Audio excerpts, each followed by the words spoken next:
Hello everyone, and welcome back to the channel. I hope wherever you guys are in the galaxy, you are having an amazing day, and as always, if you end up enjoying the content I produce here on the channel, it would be amazing if you could give this video a like, and consider subscribing. Also, please be sure to leave your feedback, thoughts, criticisms, and more in the comment section down below. Enjoy the video, and may the Force be with you. So, as you all know, there are a lot of new Star Wars projects that are set to be released in 2021, and each one of them is more exciting than the last. Things from TV series, to books, to comics, to games, and everything in between, but it unfortunately doesn't look like we're getting any new films next year, but we definitely will have enough Star Wars to hold us over for quite a while. In this video, I want to take a look ahead at what Star Wars will look like next year, as well as give my thoughts, predictions, and even theories on these new awesome projects. Up first, we have the Bad Batch series that is releasing sometime next year, although there isn't a confirmed month of release yet. However, if I had to guess, I would say sometime between early to mid next year is when we'll see the first episode dropped, due to the fact that the Book of Boba Fett is releasing in December, and I'm sure they'll want to give us a few month break in between shows, not to mention that episodes release weekly. So my best guess is anywhere between May to September of next year is when we'll see the first episode dropped. Now, when we last saw Clone Force 99, they were assigned to the planet Anaxis in order to help Anakin Skywalker and Republic forces take back the planet from the Separatists. Along the way, they realized that Echo, a clone thought to be dead, is actually alive. When they find Echo, he's more machine now than man. And they successfully push back Separatist forces from the planet, kill Admiral Trench, and recruit Echo to the squad. Now, one of the reasons I'm really excited for this series in particular is due to it taking place immediately following the events of Revenge of the Sith, which is one of the time periods I've wanted to see a lot more content from in Star Wars, and that means that there are nearly endless possibilities for what we can see. The biggest things I want to see is how the Republic really transforms into the Empire. I want to see how the clones think and act now that they no longer serve the Jedi, and I also just want to see how the galaxy as a whole deals with the, transition from the Republic to the Empire. It's clear that this will be an awesome series, and I am a huge fan of the Clone Wars art style, and am really glad that they are using that style again. Now, in terms of expectations and theories as to what I think we could see, for one, I believe that the Bad Batch do not have inhibitor chips placed in their heads, and a reason for that could be due to their genetic deformities. A theory that I have is that they were a part of the first wave of clone troopers ever created, and at birth, the Kaminoans could not figure out how to implant the chips without killing them due to the scientists not having perfected everything at, that early point. So I believe that the Bad Batch will definitely defect from the Empire, not immediately, but I believe that they will defect sometime between the middle and end of the series, and I think that we can see some of that in the trailer. As for my predictions, I believe that we will finally see a canon explanation as to why the Empire switched from using clones to just, regular recruited humans. In the trailer, we can see what looks like the Bad Batch talking or yelling at a bunch of regs, and I think that could possibly be them trying to start a revolt. It is my theory that the Bad Batch will be a huge part of starting a clone revolt on Kamino, and due to the oppression and much tighter grip of the Empire, in contrast to the Republic, the Kaminoans will follow suit and will join the revolt as well as help remove the chips from the other clones' heads. This is why, at least why I think, the Emperor would get rid of such an effective fighting force like the clone army. The next batch of Star Wars content to be released in 2021 is the game LEGO Star Wars the Skywalker Saga, which will be released in the spring. Now, you guys don't know this, but I am a massive fan of all things Legos and the Lego video games. Not only have I been collecting and building Legos almost my entire life, but one of the first video games I ever played was Lego Star Wars the Complete Saga.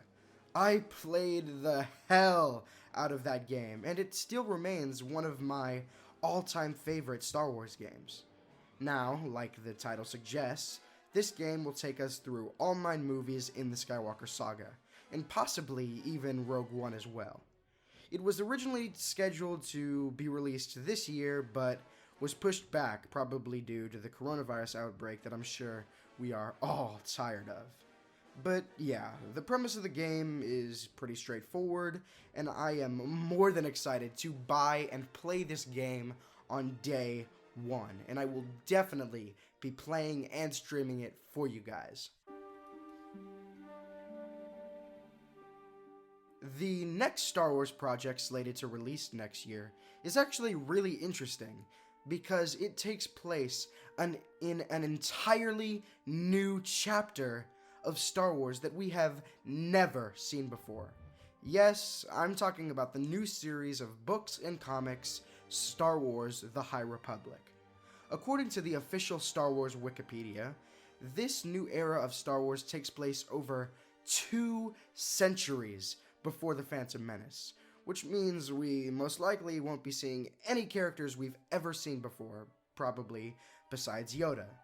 The official synopsis for this new, or I guess you could say old, era in the Star Wars universe reads, quote, "The galaxy is at peace, ruled by the glorious Republic and protected by the noble and wise Jedi Knights.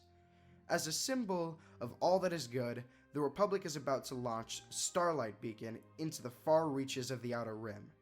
This new space station will serve as a ray of hope for all to see. But just as a magnificent renaissance spreads throughout the Republic, so does a frightening new adversary. Now the guardians of peace and justice must face a threat to themselves, the galaxy, and the Force itself." Close quote. Now, that sounds awesome.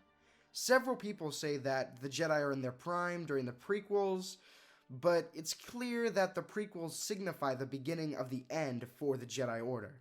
They become consumed by politics, the return of the Sith, and the Clone Wars so much that they have lost their way and, like Ahsoka says in the final season of the Clone Wars, have become soldiers rather than keepers of the peace. However, I think this will truly show the Jedi in their prime.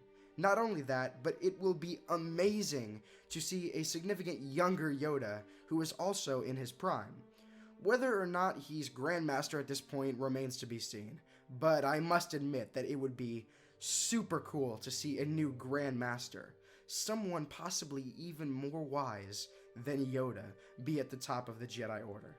The first book in this lineup of books and comics is set to be released just a few days on January 5th.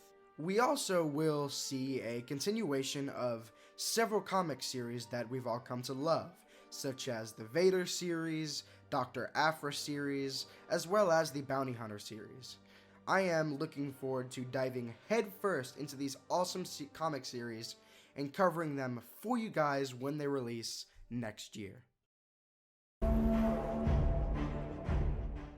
The final confirmed Star Wars project slated to release next year is the Book of Boba Fett TV series, which is slated to release in December on Disney+. Now, when I saw the teaser during the end credits of the Mandalorian Season 2 finale, I did not expect it at all. It could be due to the fact that I was completely overrun with emotion and crying tears of joy as a result of the Luke scene, but also because I really did think that they were going to kill him off before I saw the episode.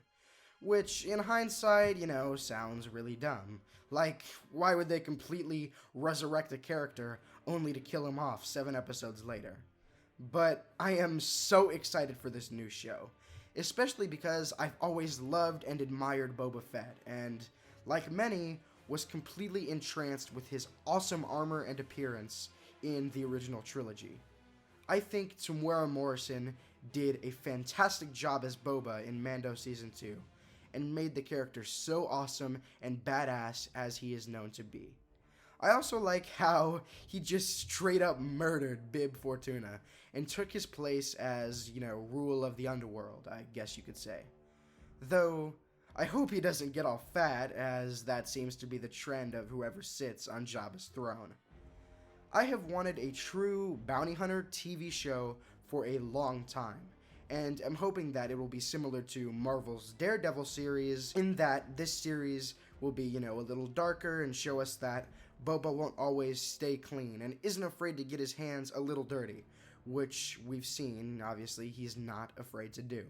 As I said, the Book of Boba Fett is slated to release in December of next year. So, that's the video. Do you guys agree with my theories? Do you disagree? Do you think that these theories and suggestions, do you like them? Do you think that they're plausible?